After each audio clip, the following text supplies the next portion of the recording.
ശശി തരൂർ ബി.ജെ.പിയിലേക്കോ? പണ്ടത്തെ ഫേമസ് ആയിട്ടുള്ള ഒരു നാടകമായിരുന്നു നിങ്ങൾ എന്നെ കമ്മ്യൂണിസ്റ്റ് ആക്കി എന്നുള്ളത്. എന്തായിരുന്നു ആ നാടകത്തിന്റെ പ്രത്യേകത? അതായത് കമ്മ്യൂണിസ്റ്റ് പ്രത്യയശാസ്ത്രം പഠിച്ച് അല്ലെങ്കിൽ അതിന്റെ ആശയങ്ങൾ ഉൾക്കൊണ്ട് ബോധപൂർവം അതിലേക്ക് എത്താതെ തന്നെ സാമൂഹിക സാഹചര്യങ്ങൾ കൊണ്ടും സർക്കംസ്റ്റൻസസ് കൊണ്ടും ഒക്കെ ഒരുപാട് മനുഷ്യരെ ബുദ്ധിമുട്ടിച്ച് കഷ്ടപ്പെടുത്തി ഒടുവിൽ അവർ കമ്മ്യൂണിസം കയ്യിലെടുത്ത് അതിന്റെ ബാനറിൽ അനീതിയോട് പൊരുതേണ്ടി വരുന്ന ഒരു അവസ്ഥയിലേക്ക് എത്തിക്കുന്ന ഒരു കാലഘട്ടം. ആ കാലഘട്ടത്തിനെ വിശേഷിപ്പിക്കാനാണ് നിങ്ങൾ എന്നെ കമ്മ്യൂണിസ്റ്റ് ആക്കി എന്ന് പറയുന്നതും ആ കഥയുമായി ബന്ധപ്പെട്ടാണ് ആ നാടകം ഉണ്ടായിരിക്കുന്നത്. എന്നാൽ 2025 കഥ മാറി, പേര് മാറി. ഇപ്പോൾ പറയേണ്ടത് നിങ്ങൾ എന്നെ ബി.ജെ.പി ആക്കി എന്നാണ്. സംഖ്യവിളി ഒരിക്കലെങ്കിലും കേട്ടിട്ടുള്ള ഒരു വ്യക്തിയാണെങ്കിൽ നിങ്ങൾക്ക് ഇത് മനസ്സിലാകും. അതെ, അങ്ങനെ സംഖ്യ വിളിച്ച് ബി.ജെ.പി ആക്കിക്കൊണ്ടിരിക്കുന്ന ഒരുപാട് പേരെ കുറിച്ചാണ് ഞാനിപ്പോൾ പറയാൻ പോകുന്നത്.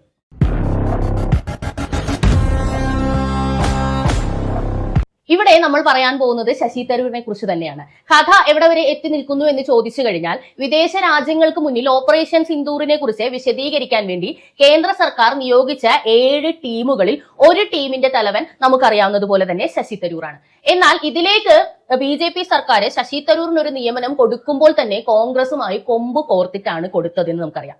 നാഷണലി വരുന്ന എല്ലാ കാര്യങ്ങളിലും സർക്കാരും പ്രതിപക്ഷവും എങ്ങനെയാണെന്ന് നമുക്ക് അറിയാവുന്ന ഒരു സംഗതിയാണ്. എന്നാൽ ഇത് ശരിക്കും പറഞ്ഞാൽ രാഷ്ട്രീയമായിട്ടുള്ള ഒരു വിഷയമായിരുന്നില്ല. ഭീകരാക്രമണവും അതിന്റെ പ്രതി ആക്രമണവുമായിട്ട് നമ്മുടെ ഇന്ത്യ എടുത്ത യുദ്ധമായ അല്ലെങ്കിൽ നിലപാടായ ഓപ്പറേഷൻ സിന്ദൂർ എന്ന് പറയുന്നത് നമ്മുടെ നേഷന്റെ ഒരു സംഗതിയായിരുന്നു. അതിൽ സർക്കാരും പ്രതിപക്ഷവും ഒരുമിച്ച് നിൽക്കണം എന്ന് തീരുമാനിച്ചതിന്റെ പേരിലാണ് ഈ കാര്യങ്ങൾ വിദേശ രാജ്യങ്ങൾക്ക് പോയി വിശദീകരണം നൽകുമ്പോൾ അതിൽ പ്രതിപക്ഷത്തുള്ള ആളുകളെയും കൂടി ഉൾപ്പെടുത്താം എന്ന് ബി.ജെ.പി സർക്കാർ തീരുമാനിച്ചത്. കോൺഗ്രസിനോട് പേരുകൾ നൽകാൻ നിർദ്ദേശിച്ചപ്പോൾ അവർ ഒഴിവാക്കിയ ഒരു പേരാണ് ശശി തരൂരിന്റേത്. അവിടെ മുതലാണ് നമ്മൾ ഇതിനെക്കുറിച്ച് കേട്ടു തുടങ്ങുന്നതും ഈ പറയുന്ന കോൺസ്പിരസി ഉണ്ടായി വരുന്നതും. ഇപ്പോഴെന്താണ് സംഭവിച്ചിരിക്കുന്നത്? പനാമയിൽ പോയി ശശി തരൂർ നടത്തിയ ആ ഒരു പ്രസംഗം, കാര്യങ്ങൾ വിശദീകരിക്കുന്നതിന്റെ വീഡിയോസ് എല്ലാം ഇപ്പോൾ തന്നെ സോഷ്യൽ മീഡിയയിൽ വൈറലാണ്. വളരെ വ്യക്തമായ, അദ്ദേഹം എത്ര വ്യക്തമായിട്ടാണ് കാര്യങ്ങൾ പറയാന്നുള്ളത് നമുക്ക് അറിയാമല്ലോ. ഏതൊരു മനുഷ്യനും കേട്ടിരുന്നു പോകുന്ന രീതിയിലാണ് കാര്യങ്ങൾ അദ്ദേഹം അവതരിപ്പിക്കുന്നത്.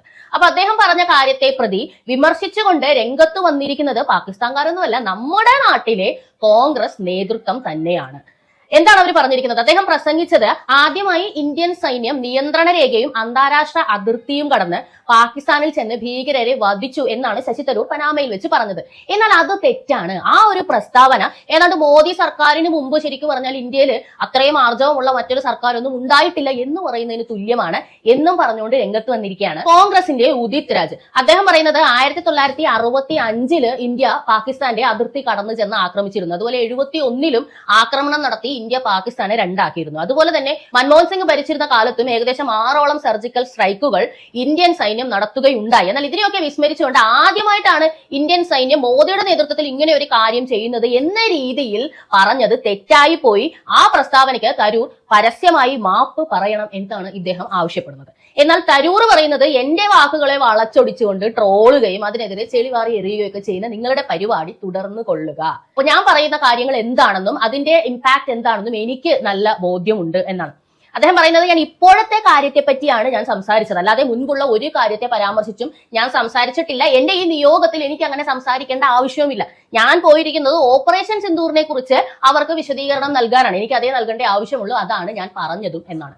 എന്നാൽ കോൺഗ്രസിൽ നിന്നും തരൂരിനെതിരെ വളരെ പ്രകടമായ ഒരു പോരാട്ടം അല്ലെങ്കിൽ ഒരു വാറ് തന്നെ ഇപ്പോൾ പൊട്ടിപ്പുറപ്പെട്ടിരിക്കുകയാണ്. തരൂരിന് എന്താ പറയാ, നേതൃത്വത്തിന്റെ ഭാഗത്ത് നിന്നും ഒരു താക്കീത് നൽകണം എന്ന് തന്നെയുള്ള ആവശ്യം വളരെ കൃത്യമായിട്ട് ഉയർന്നു വന്നിരിക്കുന്നു. ഗൗരവ് ഗൊഗോയ് ഒഴിയുന്ന ലോക്സഭാ ഉപനേതാവ് പദവി അടുത്തത് ശരിക്കും പറഞ്ഞാൽ അതിന് യോഗ്യനായിട്ടുള്ള ഒരാളെന്ന് പറയുന്നത് ശശി തരൂറാണ്. അത് ശശി തരൂരിന് നൽകാതിരിക്കാൻ വേണ്ടിയിട്ടാണ് ഈ ഉദിത് രാജും അതുപോലെ ജയറാം രമേശും ഒക്കെ ശശി തരൂരിനെതിരെ പോരും വിളിച്ചുകൊണ്ട് രംഗത്ത് വന്നിരിക്കുന്നത് എന്നാണ് ഒരു തരൂരിന്റെ ഒരു അടുത്ത വൃത്തങ്ങൾ കോൺഗ്രസിനുള്ളിൽ തന്നെ ഉള്ളവരുടെ അഭിപ്രായം.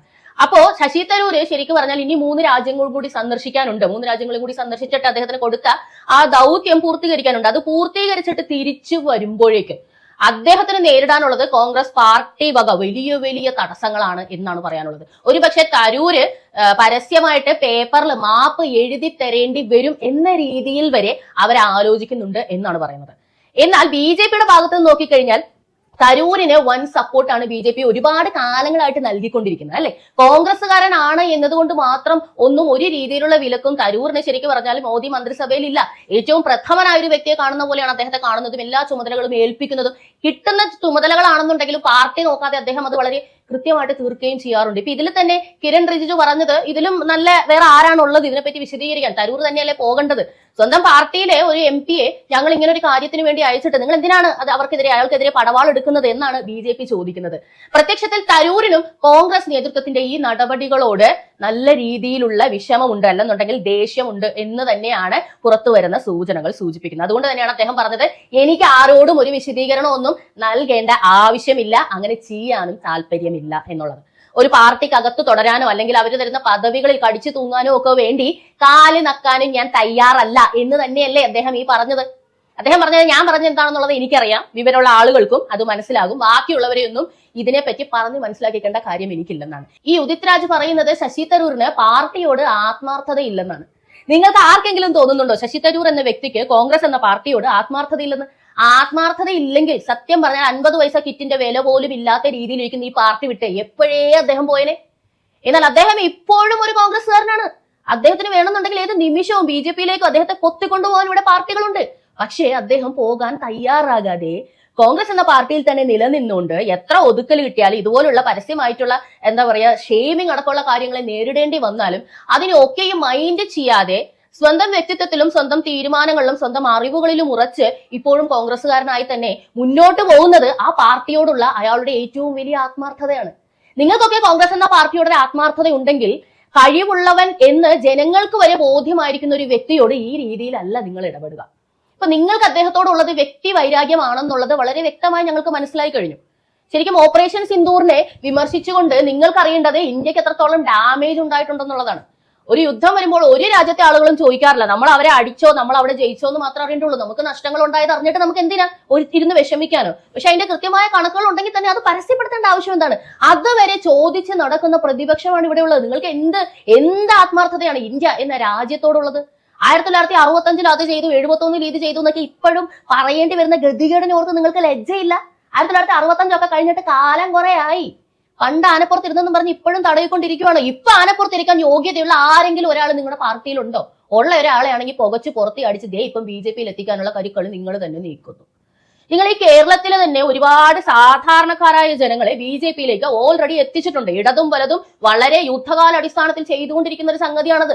സോഷ്യൽ മീഡിയ ഉപയോഗിക്കുന്ന ഏതൊരു സാധാരണക്കാരനെയും അയാളുടെ വിശ്വാസപ്രകാരം അയാൾ ഒരു പോസ്റ്റ് ഇടുകയോ കമന്റ് ഇടുകയോ ചെയ്താലോ അതുമായിട്ട് ബന്ധപ്പെട്ട ഒരു പ്രശ്നം നടക്കുന്ന ഒരു സംഗതി വന്നാലോ ഒക്കെ നിങ്ങൾ എന്താണ് ചെയ്യുന്നത്? ഹിന്ദുക്കളെല്ലാം നിങ്ങൾ BJP ആക്കും, സത്യം പറയുന്നവനെ സംഘിയാക്കും. സ്വാഭാവികമായി സംഘിയല്ലേടാ എന്ന് 10 വട്ടം ചോദിക്കുമ്പോൾ 11ാമത്തെ വട്ടം അതേടാ ഞാൻ സംഘിയ അതിനിപ്പോ എന്താ എന്ന് പറയുന്ന ഗതികേടിലേക്കും അഭിമാനത്തിലേക്കും ആളുകൾ വന്നിരിക്കുന്നു എന്നതാണ് സത്യം. അപ്പൊ നിങ്ങൾ ചെയ്യുന്ന എന്താണെന്ന് നിങ്ങൾ തിരിച്ചറിഞ്ഞില്ലെങ്കിൽ നിങ്ങൾ എന്നെ BJP ആക്കി എന്ന് പറയാനായിട്ട് ഒന്നിലധികം ആളുകൾ ഇപ്പോൾ ഇവിടെ ഉള്ളതുപോലെ തന്നെ ഇനിയും ഉണ്ടായിക്കൊണ്ടേയിരിക്കും. അപ്പോ ശശി തരൂർ BJP-യിലേക്ക് വരാൻ സാധ്യതയുണ്ടോ? ആരതി ഒഴിഞ്ഞ സത്യം പറഞ്ഞാൽ അവർ കാത്തിരിക്കുകയാണ് ഇങ്ങനൊരു മനുഷ്യനെ ആ പാർട്ടിക്ക് കിട്ടാൻ വേണ്ടിയിട്ട്. ഇപ്പോ ആ പാർട്ടി പിക്ക് ചെയ്തെടുത്തിരിക്കുന്ന എല്ലാവരും തന്നെ ഇതുപോലെ പല മേഖലകളിൽ ക്വാളിഫൈഡ് ആയിട്ടുള്ള വ്യക്തികളാണ്. തീർച്ചയായും ഇങ്ങനെ ബുദ്ധിയുള്ള ഒരുപാട് ആളുകൾ ചേർന്ന ഒരു ഗവൺമെന്റ് ഉണ്ടാവുമ്പോൾ ആ ഗവൺമെന്റിന്റെ താഴെ ഇറക്കാൻ രാഹുൽ ഗാന്ധിയുടെ ബുദ്ധി പോരാതെ വരും. അപ്പൊ തുടർന്ന് കാണുക പബ്ലിക് ഒപ്പീനിയൻ.